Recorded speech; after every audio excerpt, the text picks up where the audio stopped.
Hello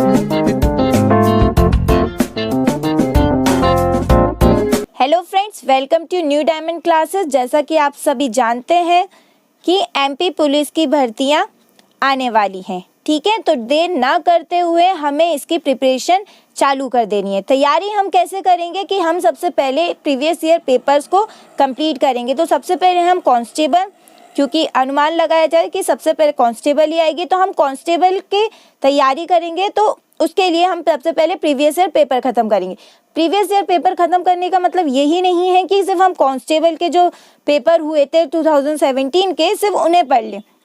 previous year paper पढ़ने का मतलब है कि व्यापम ने 1-2 साल में जितने भी पेपर कराए हैं, हमें उन सारे प्रीवियस ईयर पेपर को करना है। मतलब जितने भी एग्ज़ाम हुए हैं, जेल पेरी वगैरह जितने भी हुए हैं, हमें वो सारे तैयार करने हैं, ठीक है फ्रेंड। तो जेल पेरी के प्रीवियस ईयर पेपर की सीरीज़ हमने बना रखी है, तो आपको वो भी पढ़नी है, क्योंकि किसी भी प्रीवियस ईयर पेपर से आपको क्वेश्चन देखने को मिल सकता है। तो हमारे चैनल पे जेल पेरी की सीरीज़ बनी हुई है, आप प्लीज़ वो वीडियोस देख लीजिएगा ताकि आपके जेल पेरी के क्वेश्चंस तो ख़त्म हो जाए। डिस्क्रिप्शन में आपको उसकी लिंक दे दी जाएगी। ये तो ही बात। अब जो लोग अभी स्टार्टिंग कर रहे हैं पेपर देने की, मतलब जो न्यू लोग आए हैं जो अभी एग्ज़ाम देंगे ही, तो उनके लिए मेरा सजेशन है कि वो सबसे पहले MPGK ख़त्म करें, ठीक है। प्रीवियस ईयर पेपर वगैरह कुछ भी चीज़ करने से पहले वो सबसे पहले MPGK करे, जो कि व्यापम के एग्ज़ाम के लिए बेसिक चीज़ है। ये तो उनको करनी ही है, मतलब ठीक है। फिर MPGK ख़त्म करने के बाद वो इन सारी चीज़ों पर आए, ठीक है। तो अपन प्रीवियस ईयर पेपर शुरू करते हैं। सबसे पहले अपन कांस्टेबल के पेपर से ही शुरू करते हैं, फिर अपन दूसरे एग्ज़ाम्स के पेपर भी देखेंगे। तो मैंने आज लिया है 19 तारीख के पेपर, जो दोनों शिफ्ट के पेपर हुए थे वो लिए हैं। तो सबसे पहले हम 19 तारीख के सुबह 9 बजे का जो पेपर हुआ था वो देखेंगे। स्टार्ट करने से पहले अगर अभी तक आपने हमारा चैनल सब्सक्राइब नहीं किया है फ्रेंड्स, तो प्लीज़ सब्सक्राइब कर लीजिए, क्योंकि हमारा चैनल व्यापम के जितने भी एग्ज़ाम होते हैं उनकी प्रिपरेशन करवाता है। तो आप अब जो एग्ज़ाम्स फटाफट आएंगे तो आप तैयारी करके रखिए और हमारे साथ तैयारी कंटिन्यू करें, क्योंकि पेपर लगाना, ठीक है, paper complete previous year paper करना बहुत ज़रूरी होता है। हमें एक आइडिया लगता है कि एग्ज़ाम किस तरीके का होगा, ठीक है, किस तरीके के पेपर आएंगे।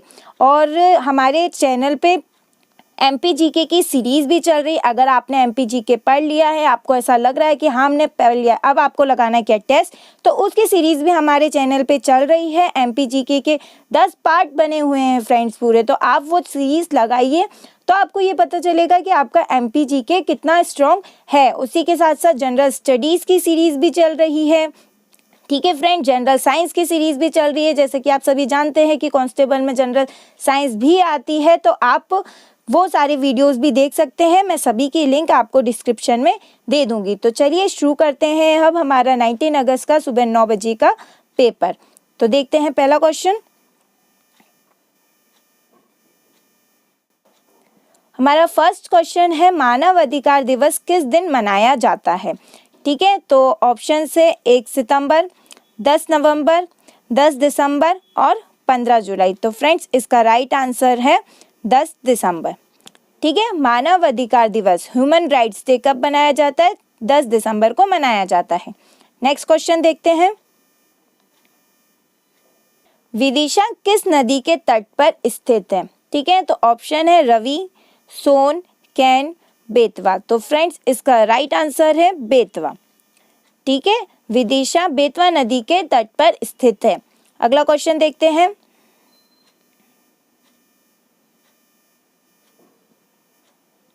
इतिहास के अनुसार किसने ग्वालियर की स्थापना की? तो फ्रेंड्स ऑप्शन है राणा सिंह, सम्राट अशोक, राजा विक्रमादित्य, सूरज सिंह। तो फ्रेंड्स इसका राइट आंसर है सूरज सिंह, ठीक है। इतिहास के अनुसार ग्वालियर की स्थापना किसने की है? सूरज सिंह ने की है।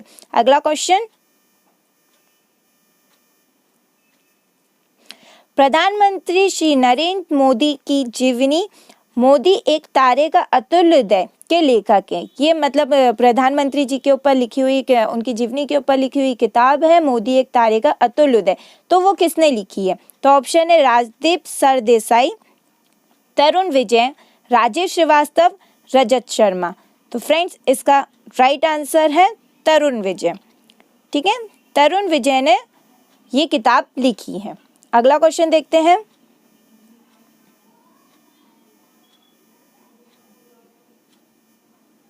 हिंदुस्तान एरोनॉटिक्स लिमिटेड का मुख्यालय कहाँ स्थित है? ठीक है, तो ऑप्शन है चेन्नई, बेंगलुरु, देवास, कोरापुट। तो फ्रेंड्स इसका राइट आंसर क्या है? बेंगलुरु। ठीक है, हिंदुस्तान एरोनॉटिक्स लिमिटेड का मुख्यालय बेंगलुरु में स्थित है। अगला क्वेश्चन,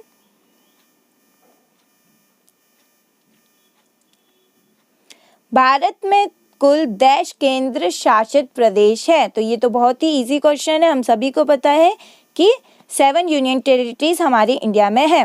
अगला क्वेश्चन देखते हैं,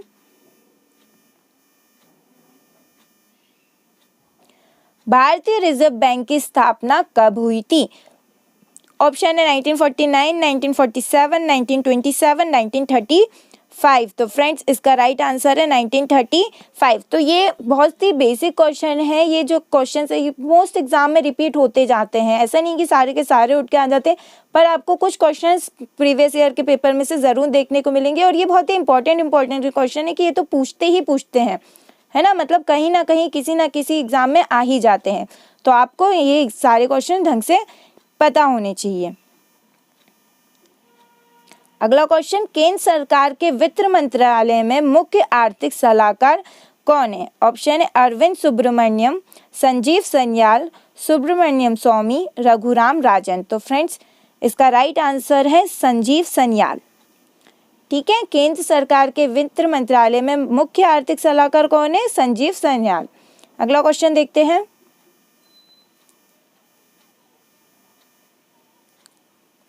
संस्कृत के लिए 2014 के साहित्य अकादमी पुरस्कार के विजेता के रूप में किसे नामित किया गया है?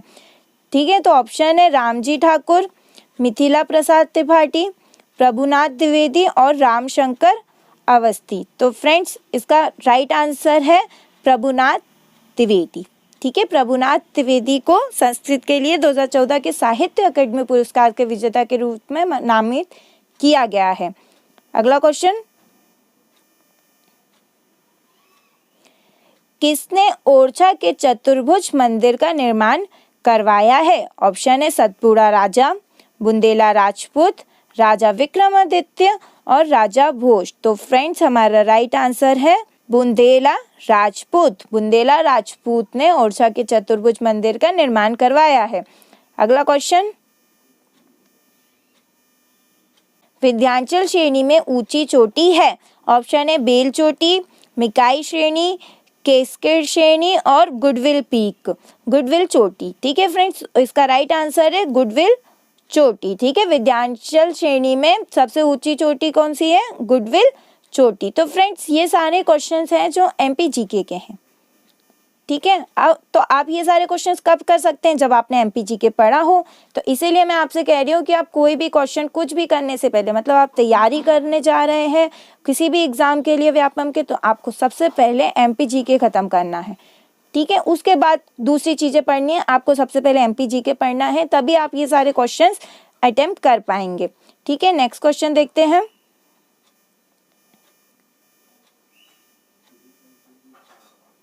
भारतीय सेना के प्रमुख कौन हैं?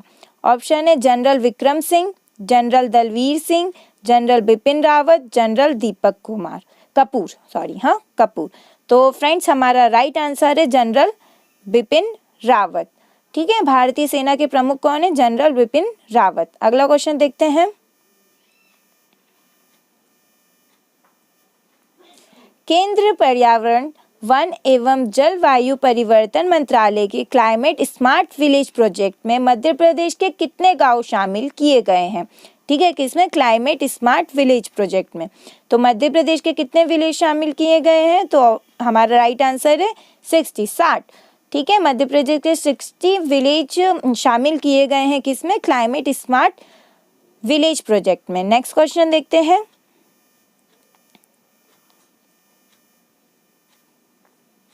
भारत की परमाणु सक्षम मिसाइल अग्नि-5 का 2016 से परीक्षण किया गया था। ठीक है, तो क्या ऑप्शन है हमारे?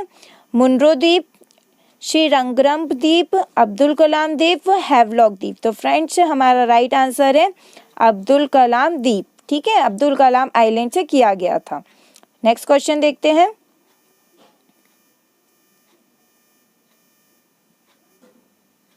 राष्ट्रीय प्रतीक पर निम्न में से कौन से शब्द अंकित है? तो ये भी बहुत बेसिक सा क्वेश्चन है। ऑप्शन है सत्यमेव जयते, वंदे मातरम, जनगण मन और भारत माता की जय। तो फ्रेंड्स इसका आंसर आप सभी को पता होगा, सत्यमेव जयते। ठीक है, राष्ट्रीय प्रतीक पर सत्यमेव जयते शब्द अंकित है। नेक्स्ट क्वेश्चन,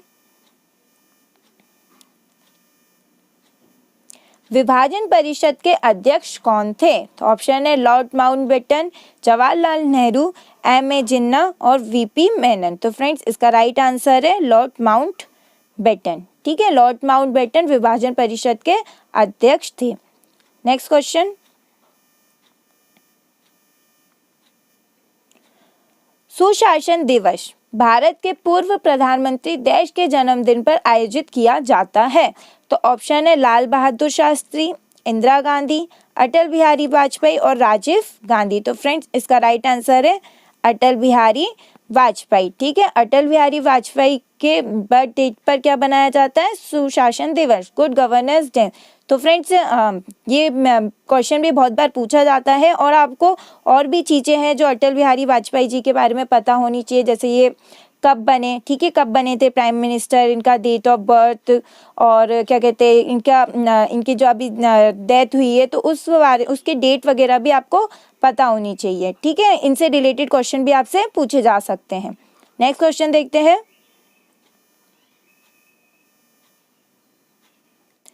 दिबांग वन्य जीव अभ्यारण्य भारतीय राज्य देश में स्थित है। तो ऑप्शन है जम्मू और कश्मीर, सिक्किम, अरुणाचल प्रदेश, उड़ीसा। तो फ्रेंड्स इसका राइट आंसर है अरुणाचल प्रदेश। ठीक है, दिबांग वन्य जीव अभ्यारण्य कहाँ पर स्थित है? अरुणाचल प्रदेश में स्थित है। अगला क्वेश्चन, 1983 में जिस राष्ट्रीय पार्क को टाइगर रिजर्व घोषित किया गया था वह देश राष्ट्रीय पार्क है। ठीक है, तो ऑप्शन है पनपाथा, संजय डुबरी, पेंच, कान्हा। तो फ्रेंड्स देखिए ये एमपीजी के हैं जिसमें नेशनल पार्क वगैरह के बारे में, तो आपको सारे नेशनल पार्क याद होने चाहिए।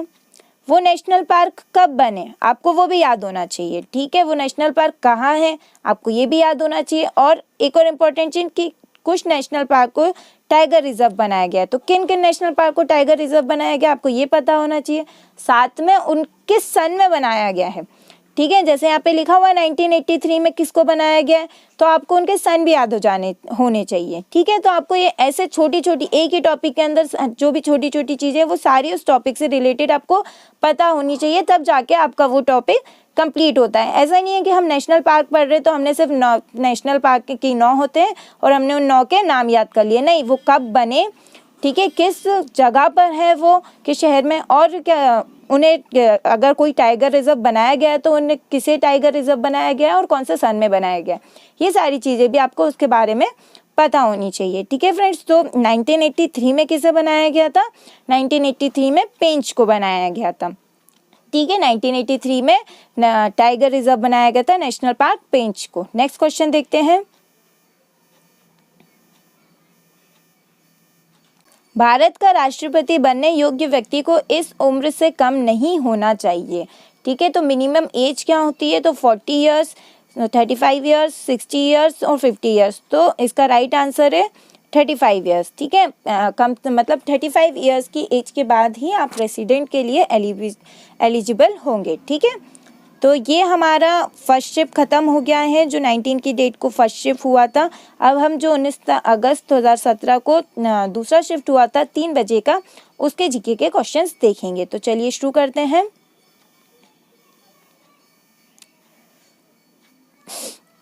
किस वर्ष में भारत ने पाकिस्तान के साथ युद्ध नहीं लड़ा? ठीक है, तो नहीं लड़ा ये पूछा गया है। ठीक है, तो ऑप्शन है 1950, 1965, 1947, 1971। तो फ्रेंड्स इसका राइट आंसर है 1950। ठीक है, 1950 में भारत ने पाकिस्तान के साथ युद्ध नहीं लड़ा था, जबकि 1965, 1947 और 1971 इन तीनों सनों में भारत और पाकिस्तान के बीच युद्ध हुआ था। तो आपको ये 3 सन भी याद रखने। ठीक है, इसमें नहीं हुआ, आपको बेसिकली यही याद रखना है कि किन किन सन में हुआ था। ठीक है, 1965, 1947, 1971। अगला क्वेश्चन देखते हैं,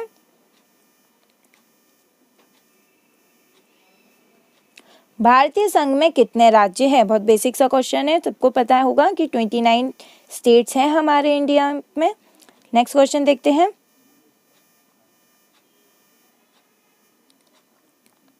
किस अधिनियम ने भारत के राज्यों और क्षेत्रों की सीमाओं को व्यापक रूप से बदलकर भाषाई रेखाओं के साथ उन्हें संगठित किया? तो ऑप्शन क्या है हमारे?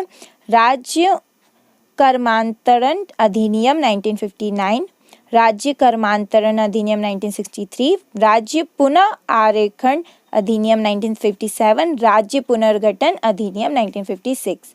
तो फ्रेंड्स इसका राइट आंसर है राज्य पुनर्गठन अधिनियम 1956। ठीक है, नेक्स्ट क्वेश्चन देखते हैं। 2016-17 में विजय हजारे ट्रॉफी किसने जीती? ऑप्शन है मुंबई, तमिलनाडु, बंगाल, बड़ौदा। तो फ्रेंड्स इसका राइट आंसर है तमिलनाडु। 2016-17 में विजय हजारे ट्रॉफी तमिलनाडु ने जीती थी। और किसको हरा के जीती थी? तो बंगाल को हरा के जीती थी। ठीक है, नेक्स्ट क्वेश्चन देखते हैं।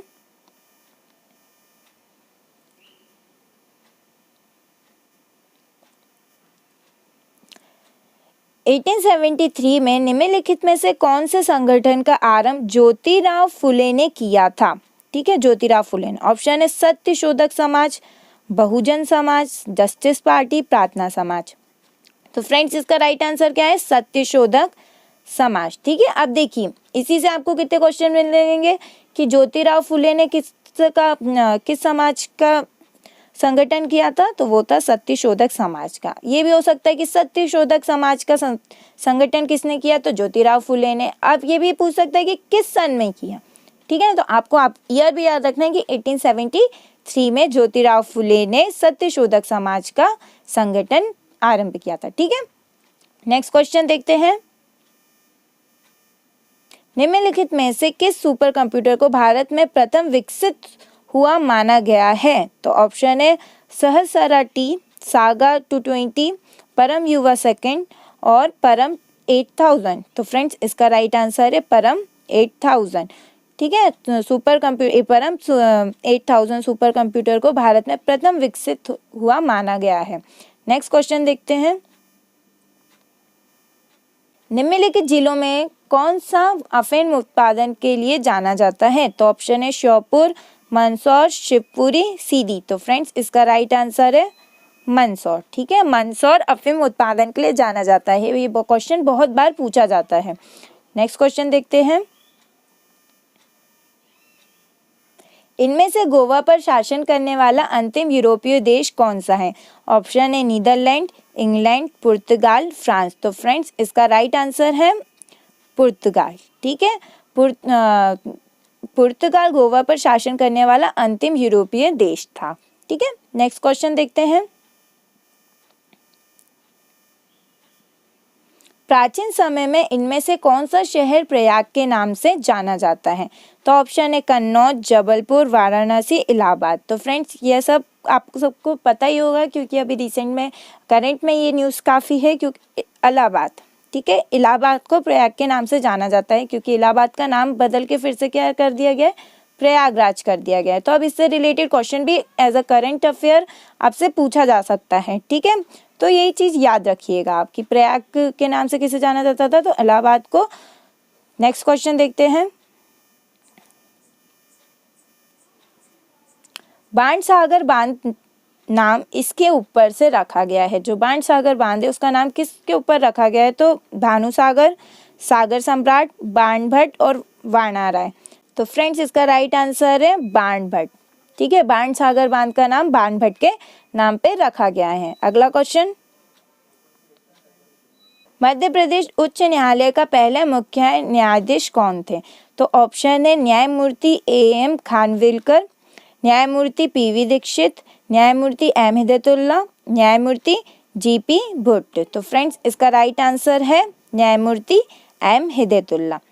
ठीक है, M हिदायतुल्लाह हमारे चीफ जस्टिस थे, पहले चीफ जस्टिस थे मध्य प्रदेश हाई कोर्ट के। तो फ्रेंड्स ये सारी चीज़ें आपको याद होनी चाहिए। क्या याद होना चाहिए? जो भी चीज़ पहली है, ठीक है, जो भी पहला बने हैं या फर्स्ट फीमेल है कोई, ये सारी चीज़ें आपको पता होनी चाहिए। फर्स्ट पोजीशन में कह रहे हैं फर्स्ट सीएम कौन बने हैं, या कोई भी चीज़ फर्स्ट फाइनेंस मिनिस्टर से लेकर हर एक चीज़ आपको फर्स्ट याद होनी चाहिए। ठीक है, फर्स्ट याद होने के साथ फर्स्ट फीमेल कौन सी रही है आपको वो भी याद होना चाहिए। ठीक है, ये मैंने अपने जेएल पहरी के जब सीरीज़ बनाई थी तो उस बात में मैंने आपको ये सारी चीज़ें बताई है कि आपको क्या क्या चीज़ें पढ़नी है, तो आप उसके पेपर्स ज़रूर देखिएगा। ठीक है, डिस्क्रिप्शन में उसकी लिंक है, उसको देखना ना भूलिएगा। ठीक है, अब आगे बढ़ते हैं। और साथ ही साथ क्या स्टेट मिनिस्टर वगैरह, ठीक है, सेंट्रल मिनिस्टर, स्टेट मिनिस्टर, ये सारी चीज़ें भी इम्पॉर्टेंट है। जैसे कि अभी नई गवर्नमेंट बनी है तो स्टेट मिनिस्टर ये सारी लिस्टें बदल जाएंगी, तो आपको ये सारी चीज़ें याद करनी है क्योंकि अब रिसेंट में हुई है ये चीज़ें, तो ये रिसेंटली पूछा जा सकती हैं, पूछे ही जाते हैं, मोस्टली पूछे जाते हैं। स्टेट मिनिस्टर और सेंट्रल मिनिस्टर्स, ये सारी चीज़ें आपसे पूछी जाती है, तो ये सारी चीज़ें भी आपको अच्छे से पढ़नी है। ठीक है, नेक्स्ट क्वेश्चन देखते हैं। 1991 के आर्थिक सुधारों के दौरान वित्त मंत्री कौन थे? ठीक है, तो ऑप्शन है मनमोहन सिंह, पीवी नरसिंह राव, आर के शनमुगम चेट्टी और आर वेंकटरमन। तो फ्रेंड्स इसका राइट आंसर है मनमोहन सिंह। ठीक है, 1991 में आर्थिक सुधारों के समय में कौन थे हमारे finance minister? Manmohan Singh. Next question देखते हैं। राजतरंगिणी के लेखक कौन थे? ठीक है, तो ऑप्शन है सूरदास, शूद्रक, कलहंड, कल्पक। तो फ्रेंड्स इसका राइट आंसर है कलहंड। ठीक है, तो ये सारे जो क्वेश्चंस हैं, ये जो क्वेश्चन ये हमें प्रीवियस ईयर पेपर हम पढ़ते हैं तब हमें देखने को मिल जाते हैं, तब कब इनमें से कुछ उठ के आ जाए तो हमें एक तरीके की खुशी मिलती है, यार ये चीज़ मैंने पढ़ी थी और देखो ये आ गई। और मोस्टली जो लोग नहीं पढ़ के जाते उनसे नहीं बनती है। ठीक है, तो इसीलिए आपको है, और प्रीवियस ईयर पेपर मैं आपको फिर बोल रही हूँ कि आपको जितने भी पेपर हुए हैं 1-2 साल में आपको सारे प्रीवियस ईयर पेपर कर लीजिए। देखिए आज की डेट में सिलेक्शन लेना बहुत ही मुश्किल है क्योंकि कट ऑफ इतना हाई जाता है, तो आपको अपनी तैयारी एकदम कंप्लीट की, कुछ चीज़ छूटे ना। ठीक है, आपको इतना पढ़ना ही पड़ेगा। आप ये सोचो मैं ये चीज़ छोड़ दूँ वो चीज़ छोड़ दूँ, तो नहीं। अगर आपको सिलेक्शन चाहिए तो आपको ये सारी चीज़ें कंप्लीट करनी पड़ेगी। ठीक है, तो एमपीजीके खत्म करिए, स्टेट मिनिस्टर की सारी चीज़ें खत्म करिए, प्रीवियस ईयर पेपर खत्म करिए और करंट में जो चल रहा है उस चीज़ का ध्यान रखिए, तो ये सारी चीज़ें आपको सिलेक्शन की और ले जाएंगी। ठीक है, आगे देखते हैं नेक्स्ट क्वेश्चन।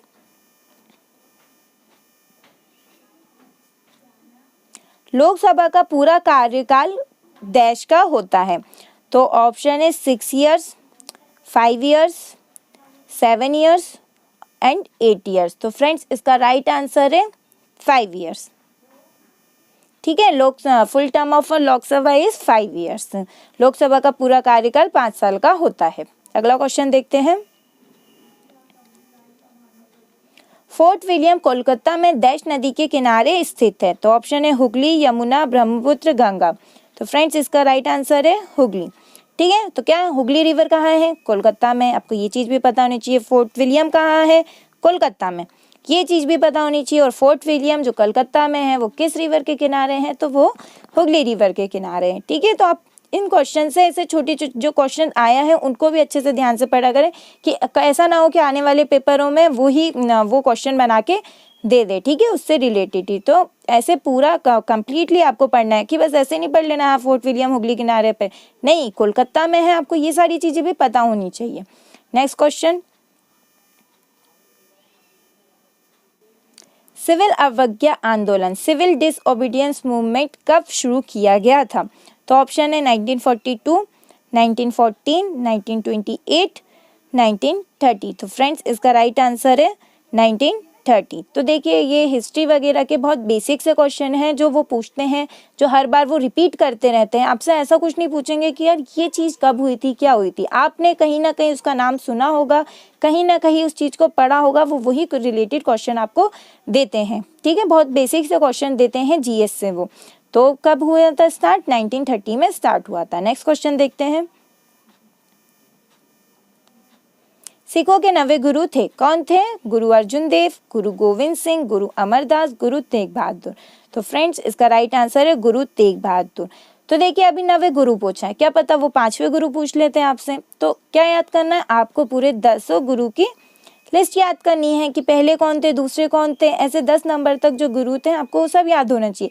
ये 90 पूछे, क्या पता आपके पेपर में पूछ ले कि 7वें गुरु कौन थे, ठीक है, दूसरे गुरु कौन थे, तो ये चीज़ आपको याद करनी है। प्रीवियस ईयर पेपर हम इसीलिए पढ़ते हैं कि हम उसके टॉपिक देखें कि किन किन चीज़ों से क्वेश्चन आते हैं, उस पर पूरा पढ़े, कि ऐसे ही नहीं कि हम प्रीवियस ईयर पेपर पढ़ रहे तो हमने इसमें 90 गुरु का क्वेश्चन देखा तो हमने याद कर लिया भाई 90 गुरु तो तेग बहादुर थे। नहीं, इसे हमने देखा कि हाँ पेपर में हमने देखा भाई सिखों के गुरुओं के बारे में पूछा था तो हमने वो 10 के 10 गुरुओं के नाम याद कर लिए। ठीक है, इस तरीके से हमें आज स्टडी करनी है, इस तरीके से हमें हमारी प्रिपरेशन करनी है।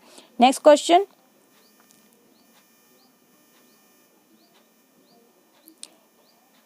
इंचान एशियन खेल 2014 में भारत द्वारा जीते गए स्वर्ण पदकों की संख्या है।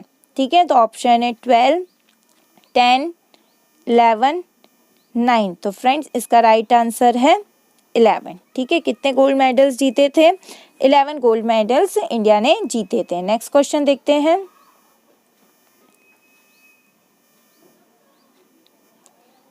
उमा भारती के बाद कौन मध्य प्रदेश के मुख्यमंत्री बने? ठीक है, तो देखिए आपको मुख्यमंत्री की लिस्ट याद होनी चाहिए। ठीक है, थोड़ा मुश्किल है लेकिन आप 2-3 बार पढ़ेंगे तो आपको याद हो जाएगी कि कौन से मुख्यमंत्री कब बने हैं और किसके बाद कौन बना है। कब बने हैं तो मोस्टली जो रिसेंट में होते हैं उन्हीं के, जैसे अभी जो पेपर हुए थे ग्रुप 4 वगैरह के, उसमें शिवराज सिंह चौहान जी के लिए पूछा गया था कि वो कब पहली बार मुख्यमंत्री बने थे। ठीक है, मध्य प्रदेश के। तो आपको एटलीस्ट लिस्ट तो याद होना चाहिए कि किसके बाद कौन मुख्यमंत्री बना है। तो जैसे अभी यहाँ क्वेश्चन पूछ लिया है कि उमा भारती के बाद कौन मध्य प्रदेश के मुख्यमंत्री बने थे, तो वो बने थे बाबूलाल गौर। तो हो सकता है ऐसा आपसे बाद में और किसी के लिए भी पूछ लिया जाए कि इनके बाद कौन मुख्यमंत्री बने थे, तो आपको मुख्यमंत्री की लिस्ट भी याद होनी चाहिए। आपको prime minister, president, vice president, इन सब की लिस्ट याद होनी चाहिए। ठीक है, अगला क्वेश्चन देखते हैं, भौगोलिक रूप से भारत का सबसे छोटा राज्य है? तो फ्रेंड्स ऑप्शन है सिक्किम, गोवा, असम, केरल। तो इसका राइट आंसर है गोवा। ठीक है, भौगोलिक रूप से भारत का सबसे छोटा राज्य कौन सा है? गोवा। तो फ्रेंड्स यहीं पे हमारी 19 अगस्त वाली सीरीज खत्म होती है। अब हम नेक्स्ट डेट का पेपर लेकर आऊँगी मैं। तो आपको ये वीडियो कैसा लगा? ठीक है, आपको कितना हेल्पफुल लगा, आपको कितना सही लगा, हमें कमेंट करके ज़रूर बताइएगा। ठीक है, ताकि अगर कुछ इम्प्रूवमेंट हुआ तो मैं आगे के वीडियोस में इम्प्रूव कर सकूं, और अगर अच्छा लगा है तो मुझे मोटिवेशन मिलेगा कि मैं आगे के वीडियोस बनाती रहूं। ठीक है, और अगर अभी तक आपने हमारा चैनल सब्सक्राइब नहीं किया है तो फ्रेंड्स प्लीज़ सब्सक्राइब कर लीजिए, ताकि मैं कोई भी हम वीडियोस डालें, ठीक है, तो आपको उसका नोटिफिकेशन मिले और आप वो वीडियोस देख सकें। क्योंकि अगर आप पेंडिंग करेंगे, मान लीजिए मैं आज वीडियो बना रही हूँ और आप बोल रहे मैं बाद में देखूंगा, बाद में देखूंगा, बाकी में देखूंगा, मैंने 6-7 वीडियो बना दिया, बोलेंगे बाद में देखूंगा, बाद में देखूंगा, तो वो आपको टाइम नहीं मिलेगा। अब मैं वीडियो बना रही हूँ, आप तुरंत के तुरंत साथ के साथ डेली देखते जा रहे हैं। 1-2 वीडियो देखना कोई नहीं है, हम इतना यूट्यूब चला ही लेते हैं कि हम कुछ मुश्किल बात नहीं है टेस्ट लगाने की। तो अगर आप डेली के डेली लगाते जाएंगे तो आपकी प्रिपरेशन स्ट्रांग होगी। अगर आप एक ही साथ के लिए रख देंगे कि मैं एक ही साथ सारा काम करूँगा, तो वो हो नहीं पाएगा। और अभी क्योंकि हमारे पास टाइम है, हम अच्छे से तैयारी कर सकते हैं, तो हमें ये वीडियोस रोज़ देखना चाहिए। क्योंकि फिर एकदम एग्ज़ाम सर पे आ जाते हैं तो फिर हम सोचते कि फटाफट पढ़ने की सोचते हैं। तो इसीलिए अभी से तैयारी शुरू कर दें ताकि हमें बहुत सारा टाइम मिले पढ़ने का। ठीक है, और लाइक ज़रूर कर दीजिएगा अगर वीडियो अच्छा लगे, और शेयर करना मत भूलिएगा। Thank you.